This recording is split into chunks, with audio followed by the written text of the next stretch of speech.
Friends, আপনি যদি আলমারির কাজ করেন তাহলে পরে আপনার বাড়ির ভিতরে যে আলমারিগুলো করবেন সেটার জায়গা অনেকটাই বেড়ে যাবে যদি আপনি এইভাবে করেন।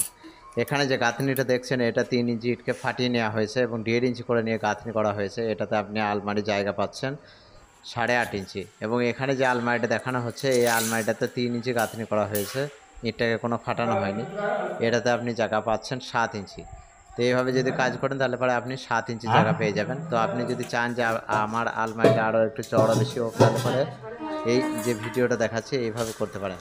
এটাতে প্রথমেই 3 ইঞ্চি গাঁথনি করা হয়েছে পার্টিশন, এবং তারপরে আলমারিটাকে প্লাস্টার করে নিয়ে তার উপরে এই একটা ইঁটকে মাঝামাঝি ফাটিয়ে নিয়ে গাঁথনি করা হয়েছে, অর্থাৎ আবার 2.5 ইঞ্চি এক্সট্রা বাড়ানো হয়েছে। এটাতে আপনি ফিনিশিং হওয়ার পরে 10 ইঞ্চি পেয়ে যাবেন।